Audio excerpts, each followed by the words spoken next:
Assistant Chief Constable Steve Worron, and I'm the head of the Kent and Essex Serious Crime Directorate. We always remain open-minded regarding every unsolved murder investigation or every murder investigation where someone's been convicted but the body of the deceased is yet to be found. In 2001 we gave a very, very clear commitment to Danielle's parents, and I stand by that today.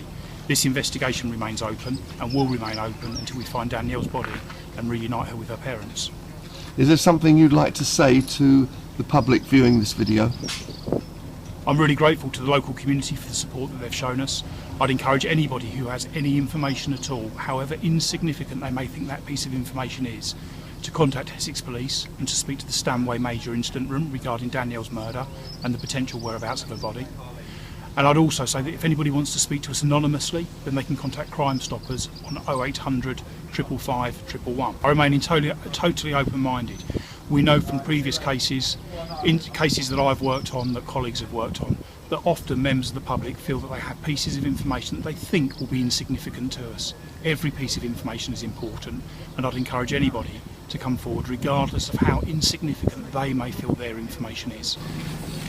During the course of yesterday, we were able to complete a number of searches of some of the bases within the area that you see behind me. As a result of those searches and the assessment by a forensic archaeologist, I'm able to confirm that in the area where we have completed our searches, we have not located Danielle's body at this time. However, following the information that we received in February, there remain a number of areas within the site behind me that are of interest to us, and the search with national search teams using ground penetrating radar and a forensic archaeologist will continue today to assess the scene to determine conclusively whether or not Danielle's body has been buried here for the last 16 years. Yesterday afternoon we shared that information with Danielle's parents, and we will continue to support them with a family liaison officer who will work with them. I stress this case is not closed, and we will not close this case until we have found Danielle's body and reunited her with her family. I put no timescales around how long the search is going to take. It will be slow and methodical and systematic, and we'll stay here until the search has been completed. The ground penetrating radar that we're using will allow us to determine any irregularities below the surface of the soil, and that will then inform any further searches that we complete. Was the lockup being searched yesterday the most likely place the body to be buried? No, there's an area behind us that's of interest to us from the information that we received in February. I remain open-minded as to which particular base within that area Danielle's body could be buried beneath, and as I say, we'll continue to complete those searches. So potentially we'll search all 20? We'll follow the intelligence and in terms of the information that we received, and we'll continue to assess in terms of whether or not there are further areas of search based upon what we find and referencing back to the information that we received in February and we've had previously.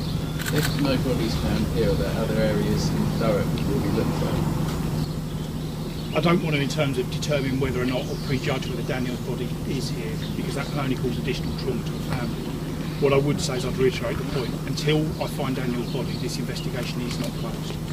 Is it unusual for an Assistant Chief Constable to be present at what is effectively a cold case? It's not a cold case, it's an open investigation. This investigation has never been closed. No, it's not unusual. I work very closely with the senior investigating officers that work within my directorate, and it's important to me not only to show support to them but to the families and to witnesses as well. Steve, how far down does the radar penetrate to give you a clear picture of what's underground? There's no definitive answer. It depends on the composition of the ground beneath in terms of the surface, but it can certainly penetrate down below a metre.